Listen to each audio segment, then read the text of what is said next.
नमस्कार मित्रांनो, मी समर्थ पवार मध्ये तुम्हाला सर्वांचं पुन्हा एकदा स्वागत करत आहे। वाजल्यात 9:22। आज दिवस जरा काय हरकत नाही, एडिटिंगला वेळ लागतो, मग उठायला वेळ लागतो। आज बी बोर्डी वळायला लागली, आज बी होते का काय काल झालं तर वेळ दिला म्हणून झालं। जर मी 6-7ला जाऊ स्वारगेटला तवा गेला सुनच झालं, तर वेळ द्यायला लागतं, सगळं होतं। तर साहजिक आहे, उशिरा आलं म्हणलं जी पडेल ती ऑर्डर घ्यायला लागते। तर चला सुरू करूया। आणि आज CNG भरला आहे 300चं, तर आज टार्गेट आहे 1700चं। बघूया 1700 व्हायला किती वेळ लागते किती नाही। चला मित्रांनो, बराच वेळ थांबल्यानंतर बराच वेळानंतर उबेरची ऑर्डर पडली, कारण ऑर्डर पडत होत्या पण सगळ्या उबेरच्याच पडत होत्या। आणि अशा पडत होत्या की तुम्हाला काय सांगू कशा पडत होत्या, जे की 12-12, 13-13 रुपये पर किलोमीटरने। एक तास मी नाहीच एक्सेप्ट केली ना उबेर, रॅपिडो किंवा ह्याने कोण आहे शिट्ट्या वाजवते, कोणतरी कोणाला तरी ओळख देते, मला कोण ओळखते असो। तर मेन मुद्दा हे की उबेर खूप खालच्या थराला गेले, 14वरनं 12-13 रुपये पर किलोमीटर द्यायला लागले, जे की खूपच कमी चाललं आहे इतर। आणि विषय असा की एक तास थांबलो म्हणलं दुसरं कोणतरी भेटणार, मीटरने ह्याने त्याने नाही कोण भेटलं, एक तास वाया गेला आपला। वाजलेत किती बघा, 10:43, 11 वाजायला आले, एकच ऑर्डर झाली, अवघड आहे। तर मित्रांनो, आपण स्टेशनला होतो, स्टेशनवरून एक ऑर्डर पडलेला आपल्याला बँक ऑफ महाराष्ट्र हेड ऑफिसच्या इकडे, आणि तिकडनं एक मीटरने भेटलं RTOला 25 रुपये झाले। मीटर काय असं काय पडले काय माहिती। जर तुमचं कधी कधी मीटर ब्लँक झालं, समजा काही दिसत नाही, तर घाबरण्याची काही गोष्ट नाही। उन्हाळ्यात होतं कधी कधी, 1-2 तासानंतर परत चालू होतं, काय विषय नाही। आणि जे आता RTOला उतरले एक बाबा होते, त्यांचं म्हणणं असं होतं की मी चेहरे बघून बसतो म्हटलं। आता माझ्या चेहऱ्यात त्यांना काय दिसलं काय माहिती, म्हटलं खूप साधा बोळा दिसतो असं म्हणतात तरी, म्हणून बसलं म्हटलं।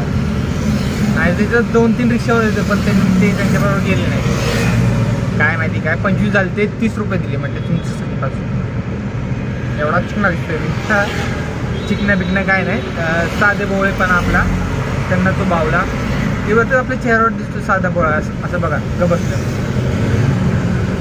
वाटतं काय साधाच आहे, तसं काय नाही, फक्त व्हिडिओ चालू केले की आपलं मस्ती मजा काढते, बाकी काय नाही। तर दिले 5 रुपये एक्स्ट्रा, तेच असते लोक माझ्या चेहऱ्याकडे बघून, गरीब दिसतं म्हणून, चांगली गोष्ट आहे।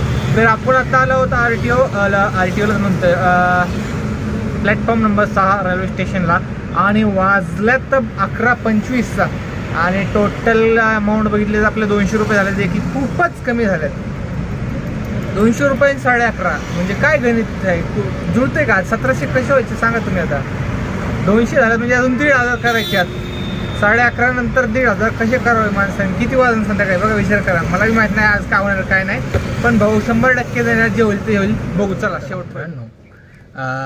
आता बघा मी काय आणलंय मटेरियल, जे पडेल ते ऑर्डर घ्यायची भाऊ।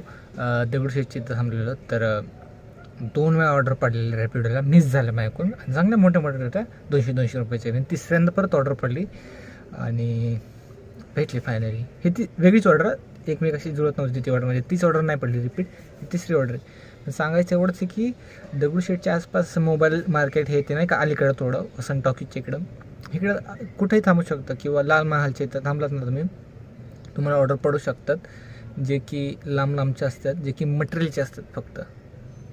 आपल्याला काय भाऊ पैशाशी मतलब, मटेरियल असो काय असो, एक तर धंदा पाणी कमी झालं आहे, लोकं लय झाले आहेत, त्यामुळं जे पडेल ती ऑर्डर घ्यायला लागते, मटेरियलची ऑर्डर पडत राहतात। जर कोण दगडूशेठ पैसे असताना जर ऑर्डर पडत नसेल, तर त्याने मोबाईल मार्केट किंवा हे भांडे जिथे भेटतात नाही का प्लास्टिकचे, तिथे जाऊन थांबा, ऑर्डर पडतात। तर बघू आता, कस्टमरच्या लोकेशनवर आलं, फोन लावतो, उचला नाही, आय होप उचलावं लवकरात लवकर, आणि पाहू माझं काम। 2 वाजल्या तर जेवलो नाही अजून, तुम्हाला सांगतो। टोटल ही जी ऑर्डर धरली ना, तर 600-700 काहीतरी झालं। मी तुम्हाला हे दिल्यावर टोटल मारून सांगतो। आणि ही ऑर्डर दिल्यामुळे पहिलं जेवणार आहे, मला लय भूक लागली जोरात।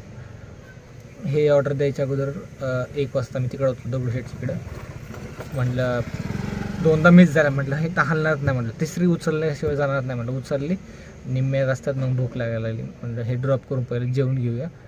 कस्टमरच्या लोकेशनवर आलो, पण इथं सगळं असं जे नाव टाकले ते तर दिसेना, सगळं रिकामा दिसायला लागलं,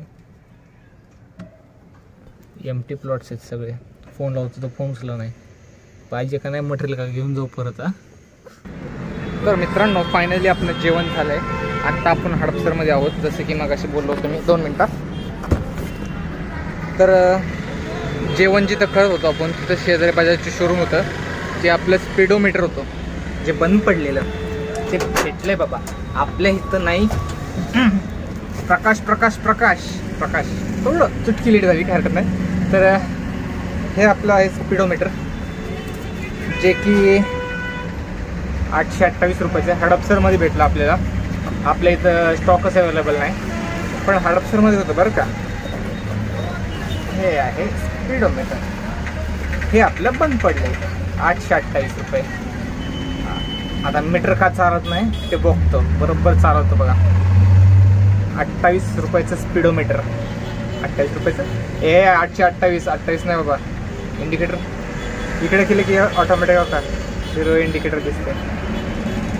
थंबनेल घेतला पाहिजे रे असा. नवीन स्पीडोमीटर,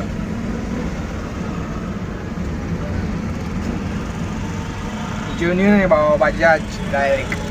तर कॅल्क्युलेशन मारलं नाही आहे मी, कॅल्क्युलेशन मारतो तुम्हाला सांगतो किती झालं किती नाही.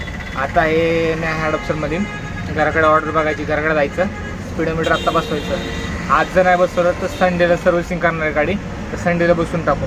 तोपर्यंत हे घरी ठेवूया. वाजलेत बघा आता किती, 3:15 झाल्यात. आता ओला उबेर हे ठेवणार आहे आणि ओला उबेर जस्ट चालू करणार आहे आणि कॅल्क्युलेट करून तुम्हाला सांगतो किती झाले. तर मित्रांनो स्पीडोमीटर आपण ठेवून टाकले सीट खाली. ते आता घरी गेल्यावर घरी ठेवायचं, नाहीतर जर गॅरेजवर गेलो तर गॅरेजला देऊन ते फिटिंग करून घ्यायचं. आणि ते चावीचं नाही का एका साईडला जाते इंजन स्टार्ट करताना, ते तिकडंच राहते, परत तिकडेच नाही, ते नीट करायचं. या 2 गोष्टी आज नीट करू जर गॅरेजला गेलो तर, नाही तर मग सर्व्हिसिंगच्या वेळेसच करून घेऊ. कारण सर्व्हिसिंगच्या वेळेस जरी केलं तरी तेवढे चार्जेस द्यायला लागतात, ते सर्व्हिसिंगमध्ये येत नाही, त्याला वेगळे चार्जेस द्यायला लागतात असं असतं. आणि टोटल म्हणलेलं ना मी, टोटल 800 रुपये झाल्यात. वाजल्यात 3:25. याच्या पलीकडे गाडी होती, इकडे घेतल्या कारण तिकडं लय ऊन होतं. इथं लावून जेवायला गेलो. हे कुठं आहे मी सांगू का आत्ता. हे जे छोटंसं लाल लाल दिसते ते आहे रिलायन्स. काय आहे, शॉपिंग सेंटर आहे. रिलायन्स शॉपिंग सेंटरची तर गाडी लावून जेवायला गेलो. तर पलीकडे बंडू मामा काहीतरी आहात, त्यांच्या पलीकडे एक बजाज शोरूम आहे, जे की हडपसरला बऱ्याच लोकांना माहिती आहे. त्याच्या शेजारी एक छोटंसं हॉटेल, तिथे जेवून आलो आहे. आणि आता बघूया इथनं ऑर्डर पडते नाही. साळुंकीवर पडलेली 139 का 140 काहीतरी पडली. 140 झाला. इथनं साळुंकीवरला 140 रुपये कसे होतात तुम्ही सांगा मला. हडपसरमधनं, हडपसर बी नाही, हडपसर अजून पुढं आहे 1 किलोमीटर. 1 किलोमीटर झाला की 2 किलोमीटर बघा. अवघड आहे ना. त्या स्पीडोमीटर घेतल्या आज 828 रुपये झाला. त्याला 200 रुपयाचा फिटिंग चार्जेस, 1000 रुपये गेले की. आत्तापर्यंत 800 रुपये कमवलेत आणि 800 रुपये स्पीडोमीटरला गेलेत. आता घराकडे जाता तर 100-200 कमवायचे आणि ते फिटिंग चार्जेस द्यायचे. आजचं झालं भाऊ. आता मी घरी चाललो, घराकडे गेलो स्वारगेटपर्यंत किंवा साळुंकीवर रोडपर्यंत जरी गेलो गंगाधाम तरी घर आलं म्हणायचं आपलं. तिकडं कात्रज एरिया, स्वारगेट कात्रज पाशी नियर बाय गेलो की गॅरेजला जाऊन फिटिंग करून घ्यायचं. आपली तिथे दोन्ही कामं करून घ्यायची आणि तिकडून घरी जायचं. मूड गेला, आता काय करणार. स्लो चालतं रे. हां आता व्यवस्थित चालतंय. कधी कधी काय होतंय, रेकॉर्डिंग होताना मला असं दिसतंय समोर की स्लो चालतंय, असं कळतंय. मग नंतर माझं बोट असते त्यावेळी. मोबाईल खराब झाला आहे तरी बी कंटेंट देतोय, आवड बाकी काय. तर बघूया 800 रुपये. आय होप एखादी ऑर्डर स्वारगेटला पडली तर बरं होईल, कारण वाजले 3:24, 3:30, 4 वाजेपर्यंत जरी स्वारगेटला गेलो तर पटकन जाईल दुपारच्या वेळेस. मग तिथून पुढं माझं काम करता येईल. नाही तर मग डोक्यात चाललं आहे संडेला सर्व्हिसिंग करणार होतो ना, आजच करून टाकू. पण लय वेळ लागेल, रात्री लागेल. कारण सर्व्हिसिंगला कसं आहे, वॉशिंग करावं लागते पहिलं, ग्रीसिंग. त्यावर एक व्हिडिओ बनवला तुम्हाला माहिती आहे, चांगले व्ह्यूज गेले. सगळ्यात जास्त व्हिडिओ तोच चालू आहे सर्व्हिसिंगचा आपला. वॉशिंग करावं लागते. वॉशिंगला जर पुढं नंबर असेल तर तास 2-3 तास थांबायला लागतात. नशीब आपलं की आपलं गेलो आणि भेटलं ते नशिबाने. आणि जरी गाडी आपला नंबर पहिला भेटला तरी अर्धा-1 तास तर लागतोच. वॉशिंग झालं, ग्रीसिंगला बी तसंच नंबर लागतात. ऑर्डर पडलेली पण रॅपिडो बसलेली, तर ग्रीसिंगला बी तसंच 1-2 तास. मग जर 4ला तिकडे गेलो, 5, 6, 7 नंतर ना मग 7 वाजता कुठं जाता तो थांबन गॅरेजवरला नाही थांबन, मग त्याला 2 तास तिथं बी परत गाड्या असतात, त्यामुळं अख्खा दिवस लागतो याला. तर मी काय करणार आहे, रविवारी नाश्ता करून उठून नाश्ता करणार आहे आणि मग वॉशिंग आणि ग्रीसिंग करणार आहे. वॉशिंग ग्रीसिंग झाल्यावर एक अर्धा 1 तास थांबून जेवण करणार आहे 12-1 वाजता. 12-1 नंतर जेवण करून मग जाणार आहे शोरूमला, किंवा शोरूमला नाही गॅरेजला, शोरूमला नाही जातो आपण गॅरेजला जातो. पहिले 3 सर्व्हिसिंग आपण शोरूमला केल्यात, त्यानंतर 4थ्यापासून बाहेरच केलं आहे. 99% बाहेरच करतात लोक, कारण पहिले 3 फुकट असं मग तिथे करतात आणि तिथं अपॉइंटमेंट घेऊन जायला लागते बरं का शोरूमला. बऱ्याच लोकांना माहीत असेल नसं तर सांगतो, नवीन गाड्या असेल त्यांना. तर तुम्ही जेव्हा सर्व्हिसिंग करत असेल तुमची गाडी, तुम्हाला कसं करायचं सर्व्हिसिंग माहीत नसेल तर तुम्हाला 2 नंबर दिलेले असतात अपॉइंटमेंट बुकिंगसाठी. नसं माहीत तर तुम्ही नियर बाय तुमचं जे शोरूम आहे त्यांना व्हिजिट करा, त्यांना सांगा मी इथनं गाडी गेली, मी इथनं सर्व्हिसिंग करू शकतो का. ते हो म्हणले तर कसं करायला लागेल, बुकिंग करायला लागते का विचारा. मग ते हो म्हणते, मग तो बुकिंगसाठी नंबर घ्यायला लागतो तुम्हाला. तो नंबर घ्यायचा त्यांच्याकडे, त्यांना फोन करायचा 2 दिवस अगोदर बरं का. आज फोन केले की 2 दिवसांनी नंबर लागतो, कारण अचानक घेत नाही, कारण पहिले ठरलेल्या गाड्या असतात त्यामुळे तुम्हाला अचानक घेता येत नाही. 2 दिवस अगोदर तुम्हाला बुकिंग करायला लागते, 2 दिवसांनी 3 दिवसांनी तुमचा नंबर लागतो. मग तुम्ही जाऊन सर्व्हिसिंग करायचे. आणि 3 सर्व्हिसिंग असे असतात. 6 मांजरी बुद्रुकची ऑर्डर पडलेली, असेच रॅपिडोची ऑर्डर पडले निघून जातील. हां, तर काय सांगतो तुम्ही, तर पहिले 2 दिवस ऑर्डर बुकिंग करायला लागते तुमची सर्व्हिसिंगची. सर्व्हिसिंग केल्यावर 3 केल्यानंतर 4थी 5वी पेड असतं, ते तुमची मर्जी. तुम्ही तिथं करायचं तर करू शकता, नाहीतर मग दुसरीकडे करू शकता, तुमची इच्छा. पण बरेच जर बाहेरच करतात, कारण तिथं गर्दीले असते म्हणून बाहेर करतात. तर असो, हे सर्व्हिसिंगचा किस्सा ऑलरेडी सांगितलेला आहे, पण म्हटलं आठवलं म्हणून परत मला सारखे किस्से आठवत असते, सारखे मला पिंपल्स आले तर चेहरा खराब झाला. असं काय हरकत नाही, व्लॉग उगाच मोठा व्हायला लागलाय. असं बघतात लोक, काय टेन्शन घ्यायचं, तोंड दिल्या देवाने तर बडबड करत राहायचं. ब्लॉग मोठा तर मोठा टाटा. हे रविवारी अपलोड करणार बरं का मी. सर्व्हिसिंगच्या दिवशी मला चार्जिंग फुल करून जायला लागेल, असा बी किस्सा आहे माझा. दर रविवारी मी आठवड्याभराचे सगळे व्हिडिओज अपलोड करत राहतो. मला अपलोड करायला अनलिमिटेड डाटा लागतो 50 रुपयाचा. 50 रुपये इन्व्हेस्ट करायला लागतात आठवड्याभराच्या व्हिडिओसाठी. 6 व्हिडिओ अपलोड करायला मला 9-9, 10-10 तास लागतात, कारण एक माझा व्हिडिओ असतो 10-10, 15-15 मिनिटाचा. 2-2 GB अपलोड करायला लागतो, 2-2, 3-3 GB. 2-2, 3-3 GB अपलोड व्हायला तास 1.5 तास जातो मला. तर दिवसात आम्हाला 2-3 अपलोड केले, चार्जिंग संपली, परत चार्जिंग लावा 2-3 तास, 2 तास लावा, परत काढा, परत 2-3 अपलोड करा. 6 व्हिडिओ असतात टोटल. 6 व्हिडिओ अपलोड करायला मला अख्खा दिवस जातो. सकाळी 7ला उठतो. संडे असा वाया जातो, अपलोडिंग चालले का नाही बघायला, कुठं काय रेंज कमी पडली काय, आणि रेंजमध्ये बसायला लागते मला. लय मोठा विषय भाऊ चाललं आहे आपलं. तर काय आता मला हे बघायचं की घराकडे ऑर्डर पडते का नाही पडते. आय होप एखादी पडावं आणि मीटरचं काम करून घेऊ, कारण मीटर आहे तर पडून राहिलं तर मला नाही चांगलं ऑर्डर, कारण मला माझं हे बी मीटर नीट करून घ्यायचं. हे मीटर झालं ना, मी ते मीटर लगेच चेक करणार की भाऊ काही झालं आहे. आणि आज ब्लँक पडलेलं आहे, जसं की मी सकाळी सांगितलं, उन्हातानाचं कधी कधी पडतं, ते काय हरकत नाही. 1-2 तासांनी चालू होतं, कधी 4 तासांनी बी संध्याकाळी होईल चालू होतं कधी. मला पहिल्यांदा झालं तर तेव्हा नव्हतं माहीत. मग एकाला विचारत त्याने सांगितलं, जर असेल त्यात काय प्रॉब्लेम तर करून घेऊ, ते बी काय करायचं आता. मला एकाने सांगितलेलं म्हणून म्हणलं का कशाला पैसे इन्व्हेस्ट करायचे, ऑलरेडी काय कमी इन्व्हेस्टमेंट आहे आपली. महिन्याला 30,000 इन्व्हेस्टमेंट आहे भाऊ, कमवणं 30, घालवणं 30, राहिलं काय बाबूजी का ठुल्लू. तर लय मोठा टेक झाला, 7.5 मिनिटाचा 1 टेक झाला. तर बघू आता ऑर्डर पडते का नाही पडते, नाही तर उगाच लय मोठा टेक. तर मित्रांनो, बराच वेळ थांबल्यानंतर ना आपल्याला एक ऑर्डर पडली कोरेगाव पार्कची. कोरेगाव पार्कच्या इथं आलो आहे, लेन नंबर 7ला. मोची का मोचा काहीतरी असं काय फरक पडतोय. तर ते एका कस्टमरला सोडलं. सीन आत्ता असं झालं की त्यांनी पेमेंट केलं तर 137चं पेमेंट होतं, पण ते त्यांच्याकडनं वेटिंगला गेलं आणि मला आलं नाही. त्यांना रिफंड करायला म्हणजे 2दा करायला लागलं, तेव्हा झालं. काय हॉर्न देतोय,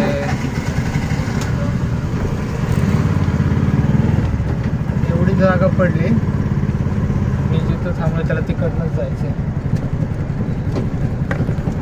जागीरदार लोक आहेत कोरेगाव पार्कला, साध्या लोकांचं काम आहे, आपल्यासारख्या लोकांचं, जागीरदार लोकांचं काम आहे. तर सीन आत्ता असं झालं की त्यांनी पेमेंट केलं तर नाही आलं, वेटिंगला गेलं. ते म्हणले मी तुम्हाला जर कॅन्सल म्हणजे नाही केलं तुम्हाला तर परत देईल. तर अशा ठिकाणी काय करायचं तुम्हाला सांगतो. कस्टमर 2 मिनटं बघू दे मला, कारण कसं आहे गेले ना विचारायला लागतं, आय कॉन्टॅक्ट करायला लागतं. आपल्याला तर घराकडची ऑर्डर पाहिजे, आपल्याला मीटर बसवायचं. गेले तिकडे गेले, कोरेगाव पार. कस्टमर बाबा इथं सगळे मोठे आहेत ना, त्यामुळे लक्ष द्यायला लागते. तर तुम्हाला असं काही अडगत करते, धंदा है भाई, धंदा है तो सब कुछ है, अब देखना पड़ता है कस्टमर मोचा. तर सीन असं झालं की त्यांनी पेमेंट केलं तर नाही झालं. तर ते म्हणत होतं की तुम्हाला जर मायकून नाही मला जर रिटर्न आले तर मी तुम्हाला करेल. असे कस्टमर परत करत नाही. असे लई वेळा झालेत ज्यांनी आपल्याला फ्रॉड केले. असे बरेच कस्टमर जे फ्रॉड करतात, जे रिटर्न देत नाही, त्यांच्यावर विश्वास नाही ठेवायचा. जोपर्यंत पेमेंट देत नाही तोपर्यंत जाऊ नका माझ्या, नाही तर डबल पेमेंट करा. जर मला डबल आले तर मी तुम्हाला परत देईल म्हणायचं. मी त्यांना तेच म्हटलं आणि त्यांनी माझा नंबर घेतला. नंबर द्यायचा बिंदास आपला नंबर द्यायचा. ते त्यांचं म्हणणं काय असतं, जर मला आलं तर मी देते, असं देतच नाही कोण. लोक लय शहाणी असतात, कुठं शोधत बसतात. त्यात परत पोरींना फोन केलं, पोरी फोन उचलत नाही. त्यामुळे कुठल्याही कस्टमरकडं जर असं वेटिंग प्रोसेसिंगमध्ये गेलं तर त्यांना मला एक तर कॅश द्या, नाही तर परत पेमेंट करा होईल. आणि जर समजा मला चुकून आलं डबल पेमेंट तर मी तुम्हाला देईल, आणि त्यांचं पेमेंट डबल आलं तर त्यांना देऊन टाका. आपल्याला कोणाचा रुपये नको भाऊ, आणि आपला रुपये कोणाला सोडायचं नाही. सत्य आपला नंबर त्यांच्याकडे गेला तरी चालेल, पण म्हणजे आपला नंबर द्यायचा त्यांना, त्यांनी डबल पेमेंट केलं, पण त्यांच्याकडे त्यांच्यावर विश्वास नाही ठेवायचा. कारण कसे असे मला 2-3 कस्टमर पहिले फसवलेत. वेटिंग अँड प्रोसेसिंग, आणि त्या आजकाल फेक ॲप्लिकेशन निघलेत. कोण कस्टमर कसला काय, आपण म्हणतो मुलगी दिसायला सुंदर आहे चांगली, ती कशाला फसवल. सुंदर मुलीच फसवतात मित्रांनो. त्यामुळं धंद्याला भाऊ धंद्याच्या हिशोबाने विचार करायचा. सौंदर्यावर फसून नका जाऊ, नाही तर घोडे लागेल विषयाला. टेक्निकली विचार करा, टेक्निकली बोला सगळं. तर मी त्यांना बोललो, त्यांना पटलं. त्यांनी मला नंबर घेतला, त्यांचा नंबर दिला मला. नंबर सेव्ह करून ठेवला मी अमाऊंटनी. त्यांचा नंबर 137 रुपये राहिला, ते 137 म्हणून त्यांचा नंबर सेव्ह केला आहे. तर आता बघू, जर त्यांचा फोन आला, जर मला रिटर्न आले तर त्यांचा फोन येणेच साहजिक आहे. ह्याच्या अगोदर बी असं झालेले कस्टमरचे बऱ्याच वेळा राहिलेले पैसे म्हणजे रिटर्न आलेले, त्यांचे नंबर सेव्ह केलेले, त्यांचे फोन बी आलेले. एक तर वकील होती, मुलगी होती, माझ्यापेक्षा छोटी होती, 19-20 वय असेल, काय शिकत असेल काय माहिती. तिने डायरेक्ट गुगल पेवर मेसेज केला, माझं नाही का माझ्याकडून कट झालं 2दा, तुम्हाला ते आलं ते मला रिटर्न करा. मी त्यांना गुगल पेवर मेसेजवर रिटर्न केलं. त्यांनी माझा नंबर नव्हता घेतला. त्यांना माहिती, त्यांना आता गुगल पे केलं म्हणून नंबर गेला असेल, किंवा त्यांचं डोकं पहिलंच मी वकील आहे, तू कुठं जाऊन कुठं जाणार, गाडीचा नंबर घेतला असेल तसं. पण तसं काय फ्रॉड करणारच नव्हतं आपण. जर मला डबल आले होते तर मी देणारच होतो साहजिक. त्यांनी फक्त मला मेसेज करायची दिली, तर मला एकाकडनं पेमेंट देत नाही. 10 ऑर्डर मारत असतो दिवसात आपण, 10-20 जण पेमेंट देत असतात ना, त्यामुळे. तर moral of the story, end of the story, payment प्रोसेसिंगला गेलं किंवा पेंडिंग राहिलं, वेटिंगला गेलं तर कस्टमरला थांबा म्हणा, नाहीतर पैसे डबल पे करा म्हणा. जर मला डबल आले तर मी तुम्हाला रिटर्न देईल, नाहीतर राहिलं. पण तुमच्याकडं डबल राहिलं आणि ते तुम्ही मला नंतर करसाल तसले खेळ नको म्हणा. तर आता कोरेगाव पार्कमधनं आपल्याला घराकडे ऑर्डर पडेल का नाही बघायची, कारण आपल्याला आता घराकडे जायचं, मीटरचं काम करायचं. म्हणून आज धंदा बहुतेक काय कमीच होणार आहे, काय विषय नाही. पण मीटरचं काम करून घ्यायचं भाऊ, कारण मीटरचं काम महिना झालं राहिले. त्यामुळं गाडीचं काम पहिलं महत्त्वाचं आहे. हे 5 मिनटं थांबणार, पडलं नाही ते एमटी जाणार भाऊ, पण मीटरचं काम पहिलं करणार. तर मित्रांनो, जर आपलं मन साफ असेल तर आपल्याला आपल्या ठिकाणी बरोबर ऑर्डर पडते. तर वाजल्यात 5 आणि आपल्याला ऑर्डर पडलेली अलंकार चौकातनं मीटरनी 100 रुपयांनी, जे की आपण आत्ता आहोत ब्रँड फॅक्टरीच्या ऑपोजिटला. इथं एक सोसायटी आहे, सोसायटीचं नाव माहीत नाही, कारण हे लावलं आहे, मंडप लावलं आहे, इव्हेंट चालू आहे. तर इथं 100 रुपये झाले मीटरने. आणि जर ओला उबेरला जर पडले असते ना 60-70 रुपये. बरं झालं, नशीब मला चांगलं की मीटरने एक जण भेटले, 100 रुपये इथं आणलं. इथून आपलं गॅरेज जवळ आता इथून बंद केलं मी सगळं, ऑलरेडी बंद केलं. तर आता इथून काय आपलं चालू करणार आहे. पहिला आता मीटरचं काम करून घ्यायचं आणि मग बघू काय होते काय नाही. चला मित्रांनो, आपण गॅरेजला आलो आहोत आणि सीन आता असं झालं आहे की गॅरेजवाल्याला दाखवतो म्हणला त्या मीटर जे आहे ते 1.5 किलोमीटर ऑलरेडी रन झालेलं आहे आणि त्याबरोबर वायर बी येतात, जे की वायर आणि दिलं नाही आहे. आय थिंक हे यूज केलेलं वाटतं त्यांचं म्हणणं असेल. तर हे रिटर्न द्यायचं आपल्याला. हे मोठं खूप लपडं झालं. आता परत हडपसरला यायचं, हडपसरवरून यायचं सोपं आहे का? वाजल्यात 5:16. असं का केलं मला ओव्हरऑलने कळलं ना बा. 1.5 किलोमीटर पडलेलं ते प्लस हे नाही दिलं मला, वायरही नाही दिले बघायला. तर मित्रांनो, आपण निघालो आहे हडपसरला, कारण आपल्याला ते चेंज करून घ्यायचं आहे. आणि विषय असा आहे की असले त्या साईडची ऑर्डर पाहिजे नाही आपल्याला, त्या साईडची ऑर्डर पाहिजे. आपण आत्ता आहोत गोळीबार मैदानच्या बसस्टॉपला. आय थिंक हे गोळीबार मैदानचं बसस्टॉप आहे आणि तिथं हे पाण्याचं हंडे मडके, तिथं आपण जस्ट पाणी भरले, जे की चांगली गोष्ट आहे. कारण उन्हाळ्यात पाण्याची खूप गरज असते आणि ड्रायव्हर लोकांना खूप बरं पडतं. तर जे कोणी व्हिडिओ बघत असतील तर तुम्ही काही समाजकार्य करण्याची इच्छा असेल तर पाणी ठेवा, बाकी काही नका करू. आम्हाला पाण्यात ठेवा अशा मोठ्या मोठ्या 2 हंड्या. स्टेशनजवळ बी बरं का, काल स्टेशनजवळ बाहेर एक मस्जिद आहे बघा, तिथं बी 4 कुंड्या असल्या थंड पाण्यात ना, मस्त थंड पाणी. आणि साईडला एक छोटीशी कुंडी असते जी की पक्ष्यांसाठी बी असते, तसं बी ठेवा, जी की चांगली गोष्ट आहे.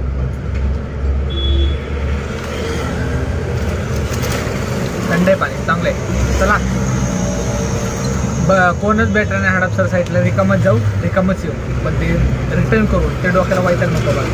चांगलं करायला गेलो जाऊ दे. आता नवीन आहे माहीत नसतं आपल्याला, होतं चुकीतलंच माणूस समजून शिकतो. तर मित्रांनो, ह्या शोरूमला आलो आपण परत आणि त्यांचं म्हणणं असं होतं की आमच्याकडे चुकून पडलेलं, त्यामुळं त्यांनी दिले आपल्याला रिटर्न. दाखवतो तुम्हाला 2 मिनटं. हेच ती केबल, त्याच्यासाठी आपल्याला एवढं लांब यायला लागलं. तर तुमचं बी असं काही स्पीडोमीटर राहिलं असेल तर चेक करून घ्या, वायरी बी घ्या, नाही तर परत यायला लागेल.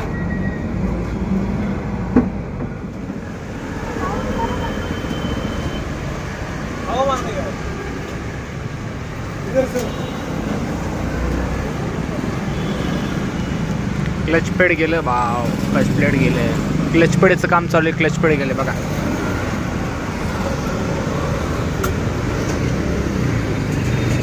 तर मित्रांनो, आपण आहोत आपल्या गॅरेजवर. गॅरेजवाल्याला सांगितलं बाबा गाडी गणती चढायला बघ काय होते. बघितलं त्यांनी, तो म्हणला क्लच पेड गेले, म्हणलं कर चेंज. चला कामं चालू आहे. 8 वाजून 18 मिनटं झाल्यात, किती वेळ लागेल माहीत नाही, काम चालू आहे बाकीच्या बी गाड्या. तर जस्ट मित्रांनो, आत्ता जस्ट काम झाले. क्लच 1600 रुपये क्लचला गेलेत, क्लच प्लेट बदलायला. आणि हे मीटर लावायला 70 रुपये, 1670 रुपये गेलेत गॅरेजला. आणि आज दिवसभरात बघितलं आपण, येताना जाताना तर काय भेटलं नाही हडपसरला जाताना, पण येताना हडपसरवरनं आपल्याला स्वारगेटला एक भेटला 140 रुपये, जे की खूपच कमी आहे. काय करायचं, जे भेटले ते घ्यायला लागते. आणि ते बी ड्रायव्हर होते, पण ते कॅबवाले होते. मग मी बोलत नाही का, म्हटलं काय कसं चालू हे ते चांगलं आहे, म्हटलं काय हरकत नाही, मी नाईटला करतो म्हटलं. 10 रुपये मी करतो, दिवसाला 8 रुपये असतात, दिवसा 8 रुपये तर रात्री 10 रुपये. काय परवडतं म्हटलं, 2-1 हजार रुपये करतो म्हटलं, चांगले.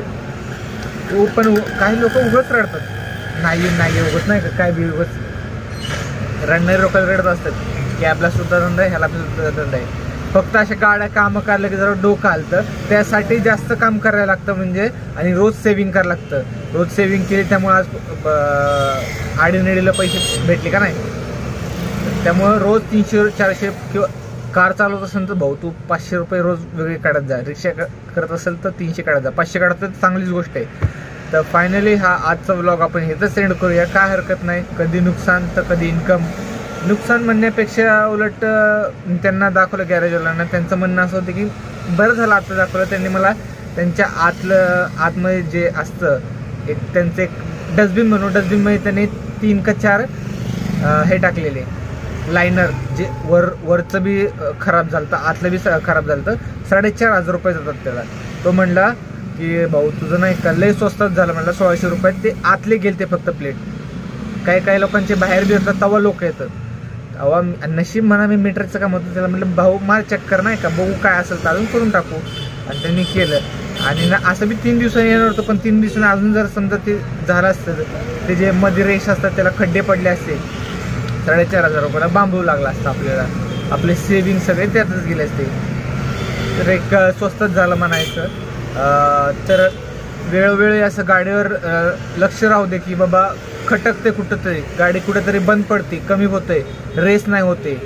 छोटी छोटी गोष्टी आपल्याला लक्षात आल्या पाहिजे ड्रायव्हर लोकांना. त्यालाच OG ड्रायव्हर म्हणतात. मला खटकवतं लय दिवस आठवडाभर यायचं म्हणत होतो, पण आज निमित्त झालं ते मीटरचं भेटलं म्हणून झालं, नाही तर संडेला झालंच असतं काम. जर संडे पण नशीब जर नाही झालं असतं तर मोठं काम ते निघलंच असतं काम. कारण मी दरवेळेस जेव्हा बी गॅरेज येतो ना त्याला एकदा म्हणतो भाऊ चल चक्कर मारून येऊ, कारण मला माहिती आहे काय ना काय काम निघतं.